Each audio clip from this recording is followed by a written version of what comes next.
다 함께 성경 봉독하겠습니다. 사사기 17장 1절로 6절 말씀입니다.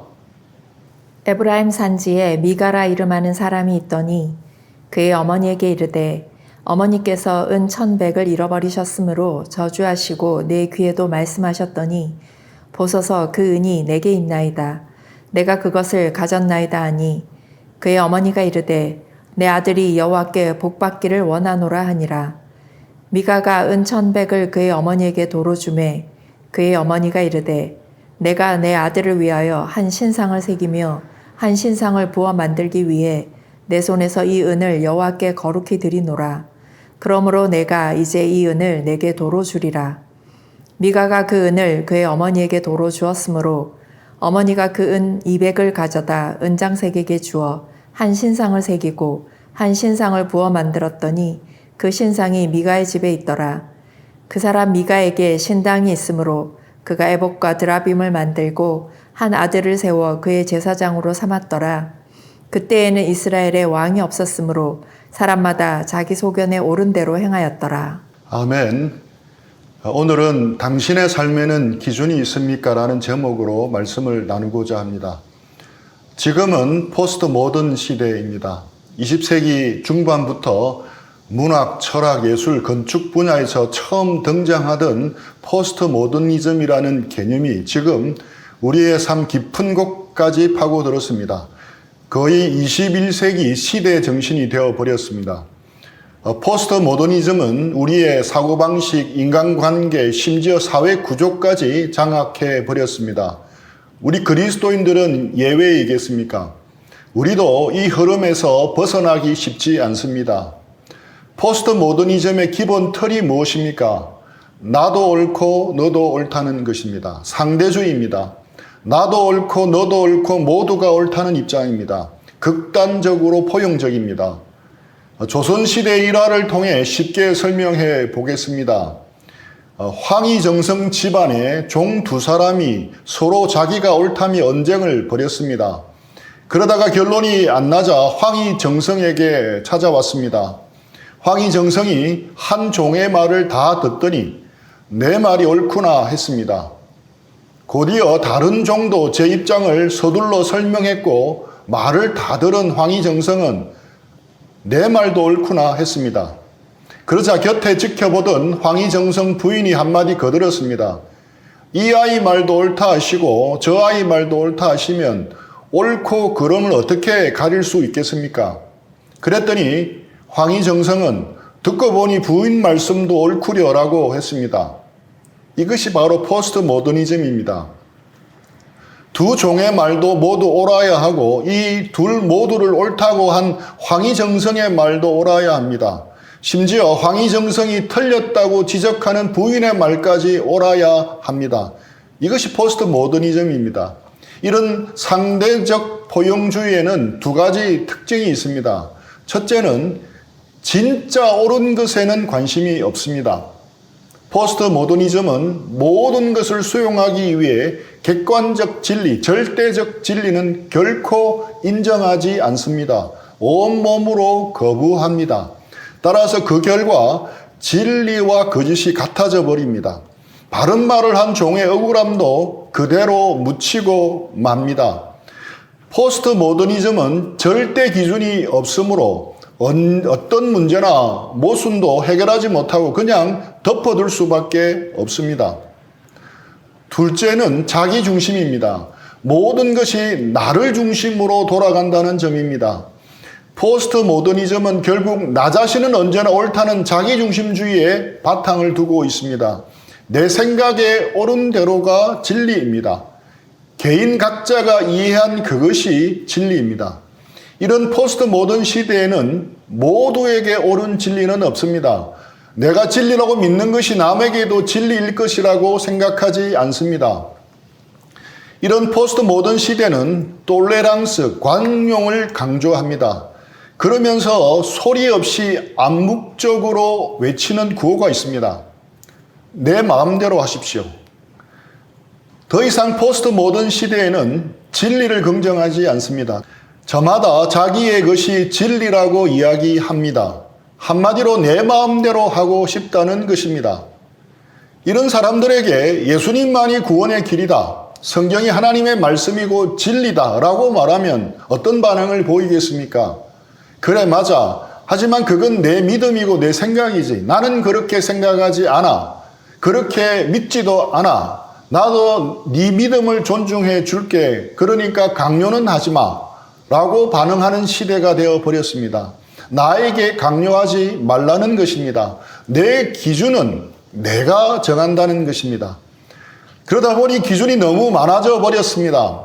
기준이 너무 많아졌다는 것은 다르게 표현하면 기준이 사라졌다는 말입니다.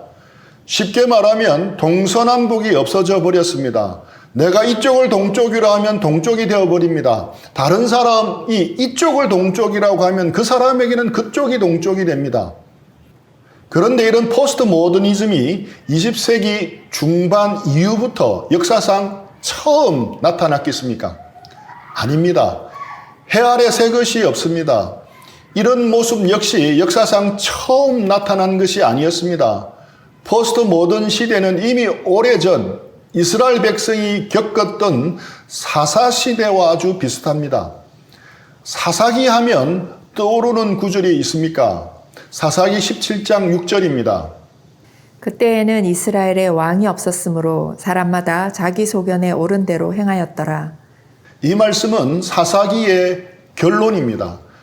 사사기는 특이한 구조를 가지고 있습니다. 서론도 2개, 결론도 2개입니다. 먼저 서론이 2개입니다. 2개의 서론 부분 모두에서 반복해서 말하고 있는 것이 있습니다. 사사기 1장 1절입니다. 여호수아가 죽은 후에 이스라엘 자손이 여호와께 여쭈어 이르되 우리 가운데 누가 먼저 올라가서 가나안 족속과 싸우리까?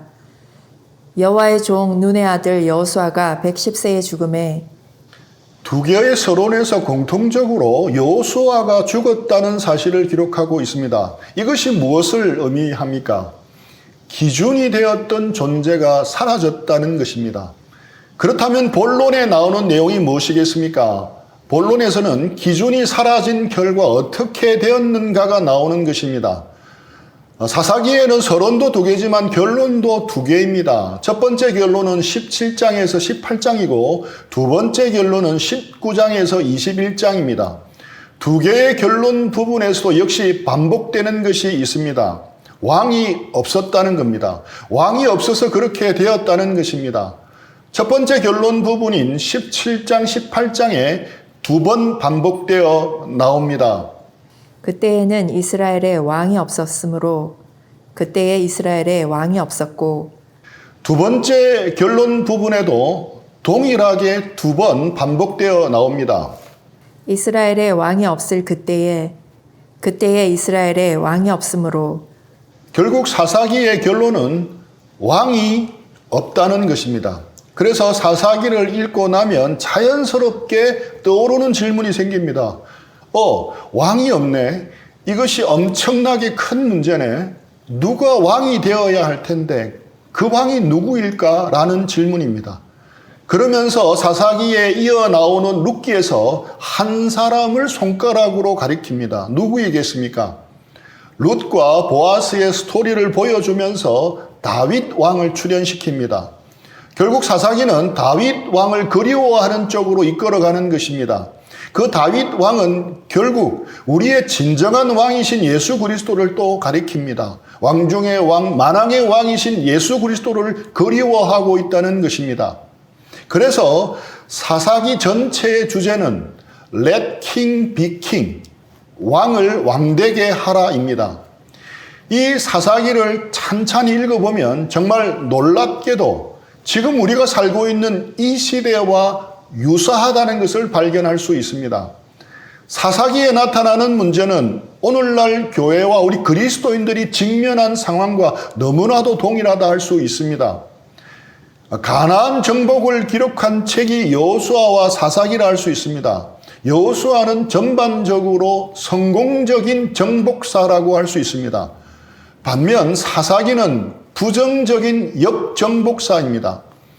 가나안 거민들이 오히려 이스라엘을 역정복하고 있습니다. 이것을 우리 시대에 적용해 본다면 정복이 복음화이고 역정복은 세속화라 할 수 있습니다. 유럽 교회는 사도행전 마게도냐인의 부름 이후 힘차게 복음화의 길을 걸어왔으며 이미 1000여 년 전에 많은 복음화를 이룩하였습니다. 이것은 성경에 무엇과 비교할 수 있습니까? 바로 가나안 정복에 비유할 수 있습니다. 그러나 19세기 말부터 갑작스러운 세속화로 인하여 유럽 교회는 급격히 몰락했습니다. 이는 사사시대와 비슷합니다. 역사는 반복되고 있는 것입니다. 오늘날 한국 교회 상황도 사사기와 유사한 상황이 발생하고 있습니다. 한국에 복음이 들어온 이후 한국 교회는 급성장하였으며 힘찬 복음화를 이룩하여 세계 교회의 감탄과 경의의 대상이 되었습니다. 그리고 전 국민의 20%가 넘는 복음화를 성취하였습니다. 성경의 무엇과도 같습니까? 여호수아의 가나안 정복과도 같습니다. 그러나 90년대에 접어들면서 기독교의 성장은 둔화되고 정체되었다가 지금은 급속히 감소하고 있습니다. 한국 교회는 급속히 세속화되어 가고 있고 도덕적으로 영적으로 추락하고 있습니다. 교회가 세상을 염려하는 시대에서 세상이 교회의 타락을 염려하는 시대가 되어버렸습니다. 이런 시점에서 우리는 사사기를 통해 그 원인을 진단하고 처방을 생각해 볼 수 있습니다. 오늘 본문은 두 개의 결론 부분의 첫 번째 결론 부분이 시작되는 곳입니다. 첫 번째 결론은 미가 우상 사건을 다루고 두 번째 결론 부분인 19장에서 21장은 레위 첩 사건을 다루고 있습니다. 미가의 우상 사건과 레위 첩 사건은 당시 신앙의 현 주소를 보여줍니다. 사회적인 혼란상을 적나라하게 드러내어주는 단면들입니다. 갈 때까지 간 최악의 전형을 보여줍니다. 막장 드라마도 이런 막장 드라마가 없을 정도입니다. 먼저 미가가 자기 소견에 옳은 대로 행합니다. 자기 어머니의 재산 중 은 1,100을 훔칩니다. 지금 시세로 환산하면 약 1,000만 원을 훔친 것입니다. 그 후 어머니가 은을 훔쳐간 자에게 퍼붓는 저주를 듣고 두려워한 나머지 자백을 하고 어머니에게 돌려주었습니다. 당연히 책망을 해야 하고 징계를 해야 했습니다. 그런데 미가의 어머니도 자기 소견에 옳은 대로 행합니다. 2절입니다. 그의 어머니에게 이르되 어머니께서 은 1,100을 잃어버리셨으므로 저주하시고 내 귀에도 말씀하셨더니 보소서 그 은이 내게 있나이다. 내가 그것을 가졌나이다 하니 그의 어머니가 이르되 내 아들이 여호와께 복받기를 원하노라 하니라. 오히려 아들에게 여호와의 이름으로 축복합니다. 그리고 그 아들을 위하여 우상을 만듭니다. 4절입니다. 미가가 그 은을 그의 어머니에게 도로 주었으므로 어머니가 그 은 200을 가져다 은장색에게 주어 한 신상을 새기고 한 신상을 부어 만들었더니 그 신상이 미가의 집에 있더라. 도대체 이해가 되지 않는 부분입니다. 하나님의 백성이 신상을 만드는 것은 1계명과 2계명을 범하는 것입니다. 심각한 범죄입니다. 저주받아 마땅한 일이었습니다. 하나님께서 가장 싫어하시는 일을 하면서 오히려 자랑스럽게 생각하는 것입니다.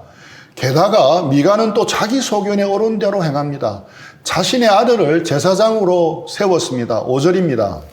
그 사람 미가에게 신당이 있으므로 그가 에봇과 드라빔을 만들고 한 아들을 세워 그의 제사장으로 삼았더라. 제사장은 누구만 될 수 있습니까? 하나님께서는 율법에 따라 제사장은 레위 지파 아론 자손 중에서 세우도록 명령하셨습니다. 하지만 미가는 아랑곳하지 않았습니다. 6절입니다. 그때에는 이스라엘에 왕이 없었으므로 사람마다 자기 소견에 옳은 대로 행하였더라. 하나님의 말씀이 없었습니다. 기준이 없었습니다. 유일한 기준은 자기 소견, 자기가 하고 싶은 대로, 자기가 옳다고 느끼는 것뿐이었습니다. 7절에서 9절입니다. 유다 가족에 속한 유다 베들레헴에 한 청년이 있었으니 그는 레위인으로서 거기서 거류하였더라. 그 사람이 거주할 곳을 찾고자 하여 그 성읍 유다 베들레헴을 떠나가다가 에브라임 산지로 가서 미가의 집에 이르매 미가가 그에게 묻되 너는 어디서부터 오느냐 하니 그가 이르되 나는 유다 베들레헴의 레위인으로서 거류할 곳을 찾으러 가노라 하는지라. 유다 지파의 영역인 베들레헴에서 온 떠돌이 레위 소년 하나가 있었는데 미가의 집에 이르렀습니다. 그동안 미가는 자기 아들 중 하나를 제사장으로 세운 일이 마음에 꺼리끼는 중이었습니다. 그런데 때마침 제사장 지파인 레위 소년을 만났으니 크게 기뻐하며 자기 집 제사장으로 세웠습니다. 원래 기업에 땅이 없었던 레위인들이 어떻게 살 수 있었습니까? 레위인들이 하나님의 일에 전념하도록 이스라엘 사람들이 부양해야 했습니다. 하지만 이스라엘이 전체적으로 신앙이 무너지니까 레위인들은 먹고 살 길이 막막해져 버렸습니다. 그래서 생계를 위해 유랑하는 사람들이 생겨난 것입니다. 10절 11절입니다. 미가가 그에게 이르되 내가 나와 함께 거주하며 나를 위하여 아버지와 제사장이 되라. 내가 해마다 은 10과 의복 1벌과 먹을 것을 주리라 하므로 그 레위인이 들어갔더라. 그 레위인이 그 사람과 함께 거주하기를 만족하게 생각했으니 이는 그 청년이 미가의 아들 중 하나같이 됨이라. 그런데 너무 좋은 조건을 만난 것입니다. 미가의 집 개인 제사장이 되어주면 생계만 해결되는 것이 아니라 연봉까지 보장이 되었습니다. 그 다음에 이해할 수 없는 말씀이 또 나옵니다. 12절 13절입니다. 미가가 그 레위인을 거룩하게 구별하매 그 청년이 미가의 제사장이 되어 그 집에 있었더라. 이에 미가가 이르되 레위인이 내 제사장이 되었으니 이제 여호와께서 내게 복 주실 줄을 아노라 하니라. 미가는 자기 소견에 옳은 대로 돈을 주고 자신만을 위한 제사장을 고용했습니다. 그리하고도 거룩하게 구별했다고 여깁니다. 또 하나님께서 자신에게 복을 주실 것이라고 확신합니다. 정말 이 이야기는 사사시대의 악한 상황을 적나라하게 드러내주는 단면입니다.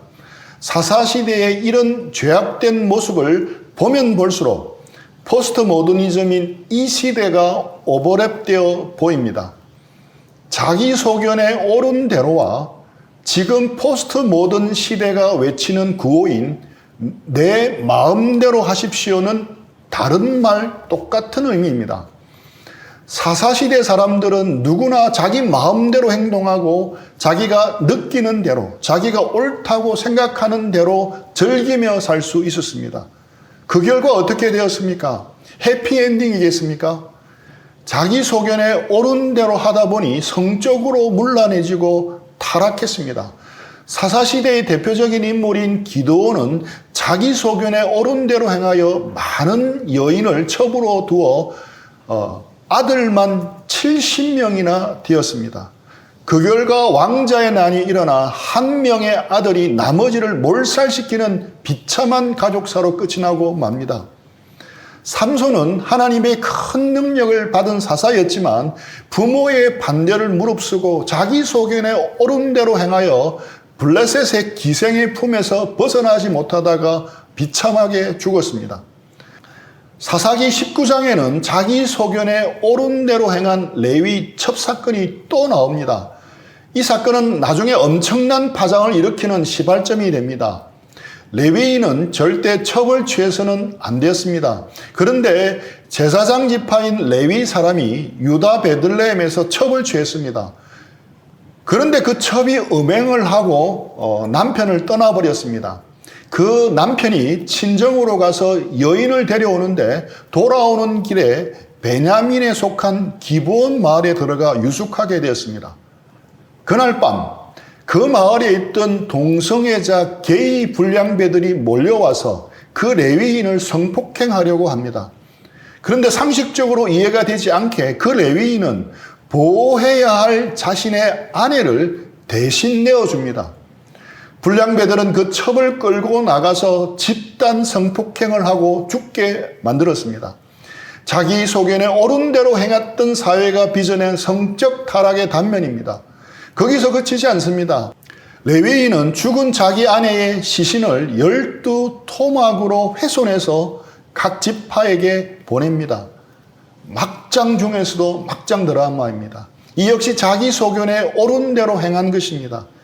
이 사건의 전말을 알게 된 11지파는 이성을 잃고 연합군을 구성해서 베냐민 지파를 칩니다. 그 전쟁에서 오히려 베냐민 지파가 두 번의 큰 전투에서 이겨서 무려 4만 명을 죽입니다. 하지만 이어지는 전투에서 베냐민 지파는 거의 전멸을 하고 맙니다. 자기 소견에 옳은 대로 행한 결과가 어떻게 되었습니까? 음란한 한 여인의 일로 이스라엘 모든 지파가 흥분하여 고륙상쟁의 비참한 전쟁을 겪었습니다. 결국 11지파 연합군이 베냐민 지파를 초토화시키고 이겼지만 전쟁에만 이겼지 바른 인생에는 진 것입니다. 승리의 즐거움 대신 오히려 큰 슬픔과 후회를 하였습니다. 21장 2절, 3절, 6절입니다. 백성이 베델에 이르러 거기서 저녁까지 하나님 앞에 앉아서 큰 소리로 울며 이르되 이스라엘의 하나님 여호와여 어찌하여 이스라엘에 이런 일이 생겨서 오늘 이스라엘 중에 한 지파가 없어지게 하시나이까 하더니 이스라엘 자손이 그들의 형제 베냐민을 위하여 뉘우쳐 이르되 오늘 이스라엘 중에 한 지파가 끊어졌도다. 큰 소리로 울며 뉘우칩니다. 이것이 자기 소견에 옳은 대로 행해서 얻은 아픈 열매들입니다. 미가의 경우 돈을 들여 구색을 갖추어서 자기 나름의 종교 행위를 한다고 하였으나 단지파 사람들에게 빼앗긴 후 그 후에 그에게 남은 것은 허탈 뿐이었습니다. 18장 24절입니다. 미가가 이르되 내가 만든 신들과 제사장을 빼앗아 갔으니 이제 내게 오히려 남은 것이 무엇이냐 너희가 어찌하여 나더러 무슨 일이냐고 하느냐 하는지라. 오히려 남은 것이 무엇이냐? 기준이 사라지니까 가치관의 혼란이 발생합니다. 가정이 무너지고 윤리가 무너지고 성도덕이 무너집니다. 인생이 무너지고 행복이 무너지고 사회가 무너지고 나라가 무너집니다.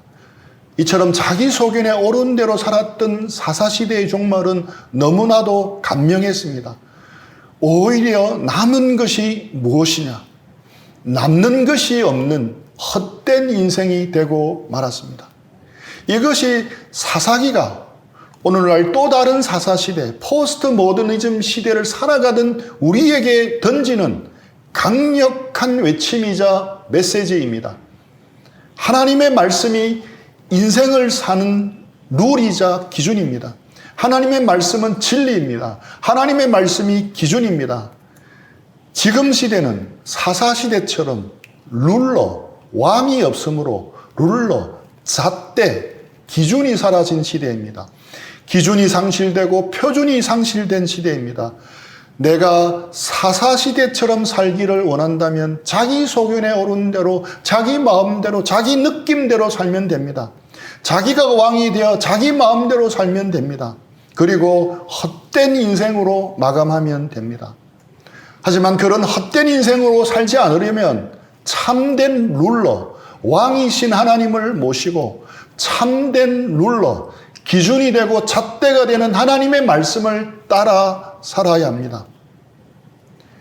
존 스토트 목사님이 캐직 사경회에서 86세의 나이로 은퇴하면서 자기 인생에서 마지막 설교를 합니다. 그리고 잠시 질의응답을 받았습니다. 선교의 마지막 세기라고 일컬어지는 21세기에 선교에 있어서 가장 중요한 것은 무엇입니까? 이 시대는 포스트 모던의 상대성, 다원성 때문에 기독교의 복음만이 참 복음이라고 믿지 않습니다. 절대 진리 대신 톨레랑스, 진리에 대한 관용을 외치는 이 시대입니다. 우리가 이 시대를 향해서 어떻게 예수님만이 유일한 구원의 길이고 생명의 길인지를 증명할 수 있겠습니까? 라고 물었습니다. 단 1초의 망설임도 없이 존 스튜어트 목사님이 대답했습니다. 비저빌리티, 가시성입니다. 우리가 믿고 있는 성경을 말로 표현하지 말고 삶으로 증명해 내라는 것입니다. 성경이 진리입니다 라고 하면서 성경에 의해 점검받고 평가받고 성경이 지시하는 대로 살지 않으면서 성경이 진리라고 말하면 누가 믿겠습니까? 라고 말합니다. 어떤 신학자가 이런 말을 했습니다. 만약에 예수 믿는 것이 죄라고 한다면 우리 시대 대부분의 그리스도인은 증거불충분으로 다 풀려날 것이다.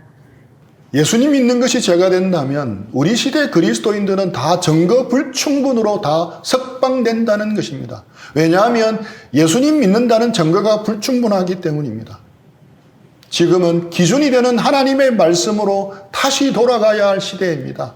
다시 말씀을 읽어야 합니다. 부지런히 읽어야 합니다. 다시 말씀을 공부해야 합니다. 땀을 흘리며 시간을 내어서 공부해야 합니다. 다시 말씀을 암송해야 합니다. 마음과 생각 속에 말씀을 새겨야 합니다. 다시 묵상해야 합니다. 말씀을 묵상함으로 하나님 나라의 가치관을 세워야 합니다. 말씀을 묵상하지 않으면 세상 나라 가치관 속에 나도 모르게 노예처럼 끌려갈 수밖에 없습니다. 하나님의 말씀을 향한 우리의 열심과 열정이 다시금 불붙기를 축복합니다. 그리고 성경 말씀만을 우리의 인생의 기준으로 여기고 그 기준에 따라 사시기 바랍니다. 참된 룰러이신 하나님을 모시고 참된 룰러인 하나님의 말씀을 기준으로 삼고 살아가는 우리 모두가 되기를 축복합니다. 다음 주에 있는 암송대에 한 사람도 빠짐없이 열심히 준비해서 모두가 다 만점 받기를 축복합니다. 우리 적용 질문을 생각하면서 잠시 적용하고 기도하는 시간을 가지겠습니다.